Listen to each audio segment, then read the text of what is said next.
출애굽기서 16장 13절에서 20절 말씀 함께 보겠습니다. 출애굽기서 16장 13절에서 20절입니다. 제가 주는 성경책은 구약성경 106페이지입니다.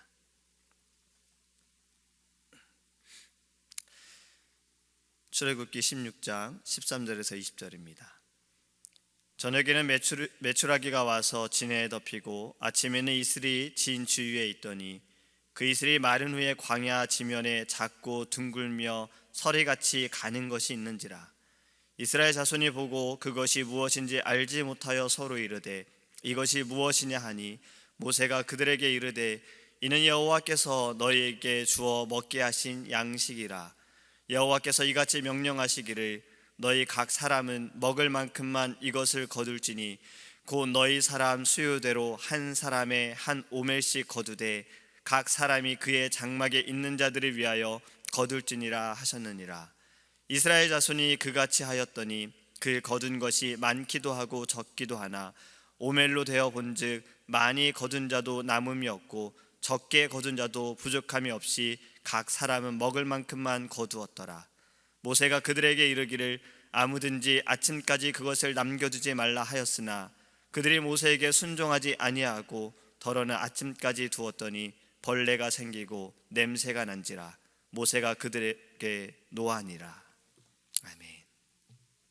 할렐루야.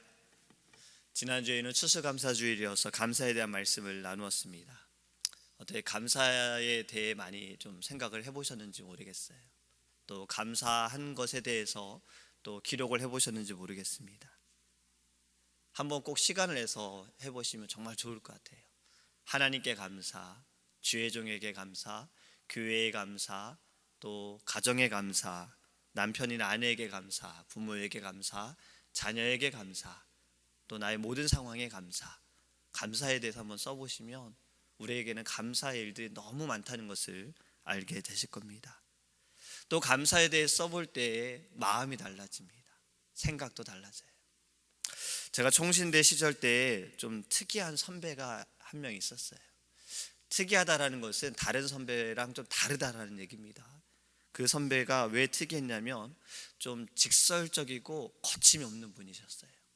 저희가 MT를 갔어요. 이제 MT를 가서 총신대기 때문에 저희는 가서 예배를 드리죠. 예배를 드리고 또 동그랗게 이렇게 원을 그려서 또 같이 기도도 하고, 그리고 마지막에 이 찬양을 불렀습니다. 당신은 사랑받기 위해 태어난 사람. 이 당시에는 이 노래가, 이 찬양이 굉장히 많은 사람들에게도 불려졌어요. 세상 사람들도 굉장히 좋아하던 찬양이었거든요. 당신은 사랑받기 위해 태어난 사람. 축복송이어서 저희도 이제 서로를 바라보며 축복하며 이 찬양을 불렀는데, 그 특이한 선배가 갑자기 노래를 멈추는 거예요. 찬양을 멈추는 거예요. 이 찬양 부르지 말라고. 이유는 아니 서로 사랑하지도 않으면서 마음에도 없는 그런 표현을 하고 있느냐라고 하면서 당장 멈추라고 막 그랬습니다. 분위기가 완전 달라졌지요. 우린 기도하고 은혜 받고 사랑도 충만해서 그렇게 막 표현하고 있는데 선배는 그렇게 말하는 거예요. 근데 그 말이 이해는 됩니다. 왜냐하면 마음에도 없이 왜 사랑하느냐, 왜 당신은 사랑받게 태어났다, 내가 너를 축복한다, 막 이렇게 하느냐, 그 말은 이해가 돼요. 하지만 저는 좀 다른 입장이에요. 사랑하는 마음이 없을지라도 그렇게 표현하면 사랑의 마음이 우리 안에 생길 수가 있거든요. 그리고 우리 안에 그 마음을 달라고 주님께 또 기도하는 마음으로 그렇게 찬양하는 거잖아요. 사람의 눈으로 볼 때는 사랑할 수가 없어요. 그렇지요. 여러 가지 행위로 봐서 또 모습을 봐서 사랑할 때도 있고 사랑하지 못할 때도 있어요. 하지만 하나님의 눈으로 볼 땐 항상 사랑밖에 없잖아요. 그렇기 때문에 사랑합니다, 사랑합니다 라고 고백할 때 우리 안에 사랑이 생기는 거예요. 감사도 그렇습니다. 감사도 감사합니다, 감사합니다. 주의 눈으로 볼 때, 하나님의 눈으로 볼 때 우리가 조건이 아니라 모든 것에 감사하게 되어짐을 깨닫기를 원합니다. 그래서 늘 범사에 감사하기 원합니다. 우리는 먹을 것에도 감사해야 합니다. 오늘 본문의 말씀은요, 먹을 것에 대한 이야기예요. 만나와 메추라기에 대한 말씀이에요. 광야에서 먹지 못하는 이스라엘의 원망을 들으시고 하나님께서 이들에게 먹을 것을 주셨어요. 저는 이 만나와 메추라기가 제 생각에는 이 땅이 어쩌면 첫 배달 음식이 아닐까 생각을 좀 해봤어요. 배달 음식 아시죠? 한국에서 제가 지금도 많이 그리워하고 있는 것이 물론 가족이지만 그 다음이 뭐 여러 가지 가운데 또 배달 음식이 있어요. 외국인들도 한국에 가면은 이 배달 음식 때문에 놀랜다고 얘기를 해요. 왜냐하면 아무 때나 시키면 온다는 거예요. 정해진 시간이 없어요. 새벽이든 상관없어요. 이 미국에서는 그렇지 않잖아요. 9시만 지나면 먹을 것이 좀 정해져 있어요. 아, 여기가 문 열었겠지, 이런 곳만 가야 돼요. 한국 음식도 그렇죠. 근데 한국에서는 그럴 일이 없다는 거예요. 먹고 싶은 게 무엇이든 그냥 전화만 하면 배달이 돼요. 또 두 번째는 어디든 배달이 된다는 거예요. 집, 회사 뭐 상관없습니다. 한강, 고수부지 어디라고 얘기해도 배달이 돼요. 농촌에 주소가 없잖아요. 일하시는 그 논밭에 그 전봇대의 번호를 얘기하면 거기도 배달이 돼요. 대단하죠. 강에 배 타고 있는데도 배달이 된다고 해요. 그러니까 어디든 배달이 되는 거예요. 근데 그 배달이 되는 것은 때로는 늦을 때도 있어요. 또 값을 지불해야지요. 근데 하나님께서 오늘 배달하는 이 음식은요, 값도 지불하지 않고 정확하다는 거예요. 타이밍이 너무 정확하다는 거예요. 이들에게 먹을 것을 주신 이유는 단 하나입니다. 그들의 원망 때문이었어요. 오늘 7절부터 그 말씀 들어보면 7절에 우리가 누구에게 너희가 우리에게 대해 원망하느냐, 8절에 너희의 원망은 우리를 향하여 함이 아니요 여호와를 향하여 함이니라. 9절에 여호와께서 너희의 원망함을 들으셨느니라. 또 12절 말씀에 내가 이스라엘 자손의 원망함을 들었노라. 그들에게 말하여 이르기를 너희가 해질 때에는 고기를 먹고 아침에는 떡으로 배부르리니 내가 여호와 너희의 하나님인 줄 알리라 하라 하시니라. 이스라엘 민족들이 지금 배고파서 계속 원망을 했던 거예요. 하나님께서 이 원망을 들으시고 그들에게 먹을 것을 주십니다. 근데 원망 때문에 주심이 아니라 분명히 말씀하시기를 너희의 하나님인 줄 알게 하시기 위함이라는 거예요. 하나님께서는 하나님 되심을 나타내시기 위해 하나님의 그 이적들을 행하셨다라는 거예요. 우리도 먹을 때에는 좀 이 생각을 해야 돼요. 하나님을 생각해야 돼요. 물론 우리는 이스라엘 민족들처럼 거저 우리가 먹는 것은 아니지요. 우리도 수고해야지요. 농사를 짓는 분들도 계시고 또 이것을 유통하는 분도 계시고 우리는 또 그것을 돈을 내고 먹지요. 그럼에도 이 모든 것은 하나님께서 행하셨기 때문에 우리는 먹을 때마다 하나님을 생각해야 합니다. 하나님이 하나님됨을 깨닫는다면 그것은 우리에게 더 큰 은혜가 있음을 저는 믿습니다. 원망을 듣고도 하나님께서는 그들에게 먹을 것을 주셨어요. 바로 하나님임을 알게 하시기 위함이죠. 근데 16절 말씀을 읽으면서 저는 이런 생각을 해봤어요. 이 16절의 말씀이 우리가 뷔페로 음식을 대접할 때 이 말씀이 써 있었으면 좋겠다라고 좀 생각을 해봤어요. 왜냐하면 여호와께서 이같이 명령하시기를 너희 각 사람은 먹을 만큼만 이것을 거둘지니. 뷔페 먹을 만큼만 받아가는 분은 많이 없습니다. 제가 그래요. 뷔페를 먹게 되면 항상 평상시 양보다 더 많이 가져가요. 이유는 이렇지요. 많이 먹을 수 있다는 믿음이 제 안에 생겨요. 나는 평상시보다 이것은 더 먹을 수 있을 거라는, 집에서 먹지 못하니까 여기서 많이 먹어야 된다는 생각도 해요. 또 이런 생각도 합니다. 한번 실수한 적이 있었어요. 지금 먹을 만큼만 받아가고 나중에 먹고 나서 다시 와서 받아가자라고 해서 그렇게 한번 받아본 적이 있거든요. 나중에 가보니까 없더라고요. 그런 실수를 하지 않기 위해 지금 많이 받아놓는 거예요. 근데 다 먹은 적은 없어요. 먹을 만큼만 받아가야 되는데, 이게 뷔페로 우리가 특히 우리 교회 살 때는 더 욕심이 생깁니다. 맛이 있어서. 이게 써 있으면은 한 번은 좀 생각해 보겠지요. 근데 하나님께서 이렇게 말씀하신 거예요. 모세를 통해서 먹을 만큼만 먹으라고 말씀했어요.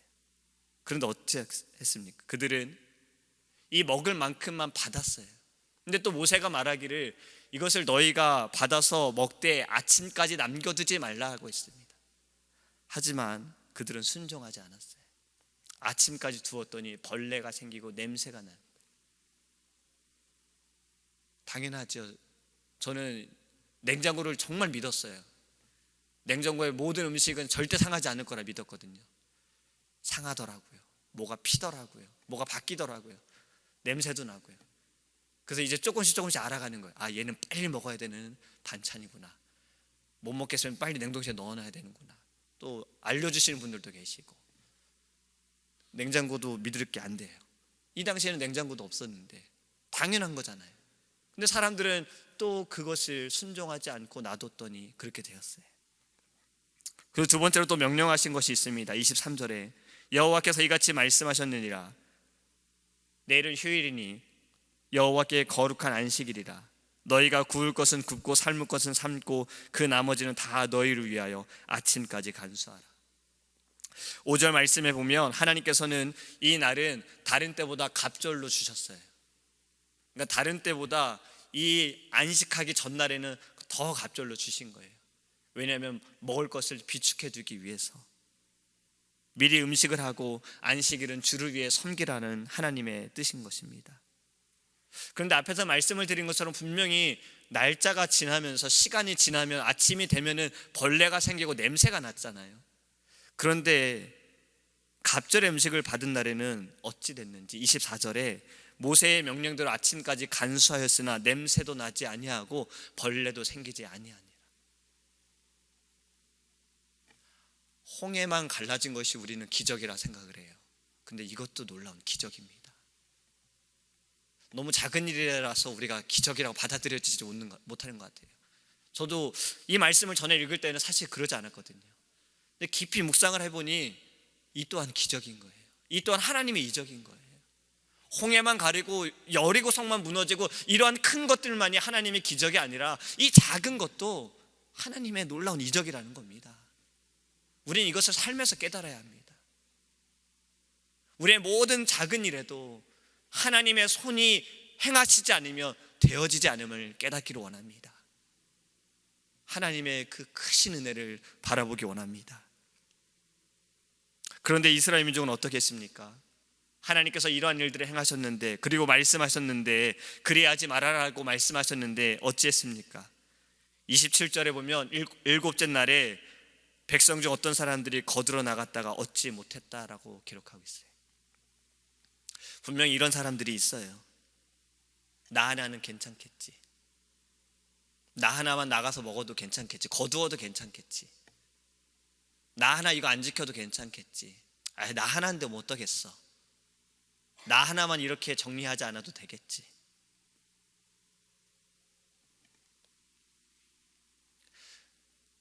나 하나로 인해서 죄가 들어온다는 거예요.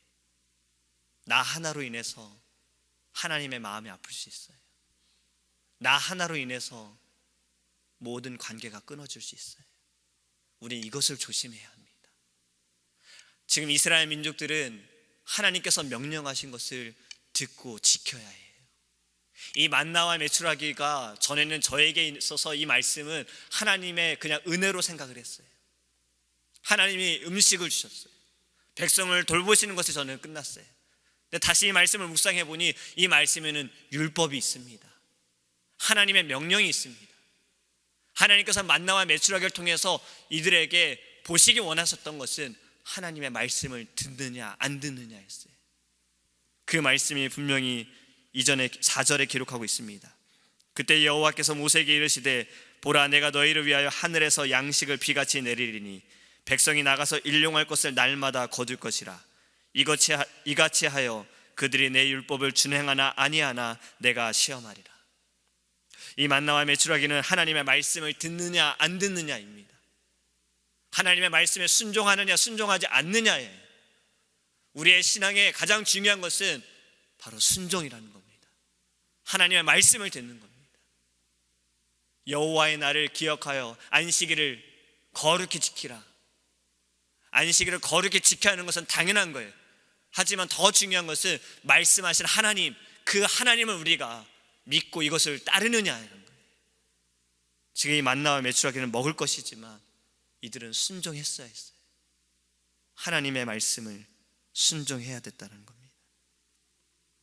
하나님께서는 이것을 기억하기 위해서, 이것을 지키시기 위해 언약궤에 이 만나를 보관하라라고 말씀하십니다. 하나님의 율법과 이 은혜를 이 후손들도 생각하고 지키기 위해서 하나님께서는 그렇게 명령하셨게 하셨다는 거예요. 하나님의 말씀을 듣기를 원합니다. 우리가 오늘 아침에 찬양을 불렀지요.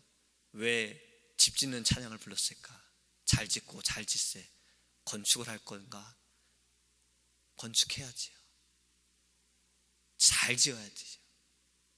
저는 어제 목사님의 말씀도 바로 이것이 아닐까 생각을 했어요. 진짜 잘 지어야지요. 가짜로 지은 것은 모래 위에 지은 거예요. 반석에 짓는 것이 진짜 잘 짓는 거잖아요. 우리는 진짜로 잘 지어야 합니다. 진짜로 잘 짓기 위해서 순종해야 하는 거예요. 하나님의 말씀에 순종하는 거예요. 또 하나님께서 세우신 주의 종에게 순종하는 거예요. 지금 이 말씀을 보면 분명히 모세를 통해서 하나님의 말씀하셨어요. 모세를 통해서 선포하셨어요. 하지만 그들은 듣지 않았습니다. 순종하지 않았다는 거예요. 우리는 순종하기 원합니다. 나 하나면 괜찮겠지, 이 정도면 괜찮겠지, 이러한 생각은 버리기 원합니다.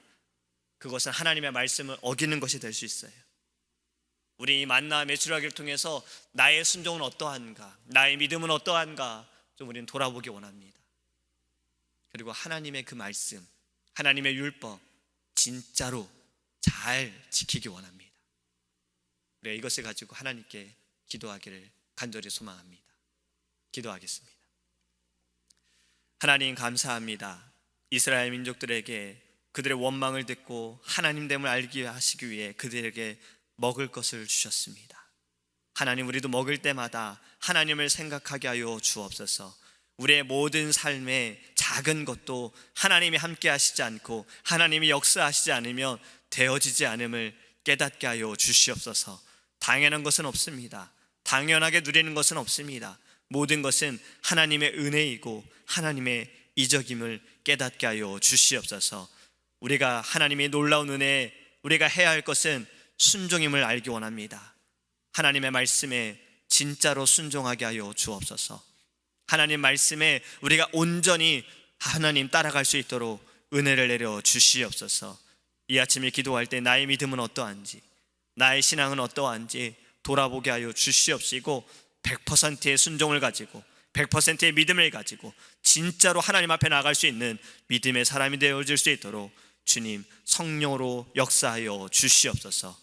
오늘 하루도 동행하여 주시려 믿사오며 예수님의 이름으로 기도합니다. 아멘. 주기도문 하시겠습니다. 하늘에 계신 우리 아버지여, 이름이 거룩히 여김을 받으시오며 나라의 임하옵시며 뜻이 하늘에서 이룬 것 같이 땅에서도 이루어지이다. 오늘날 우리에게 일용할 양식을 주옵시고 우리가 우리에게 죄 지은 자를 사하여 준 것 같이 우리의 죄를 사하여 주옵시고 우리를 시험에 들게 하지 마옵시고 다만 악에서 구하옵소서. 대개 나라와 건세와 영광이 아버지께 영원히 있사옵나이다.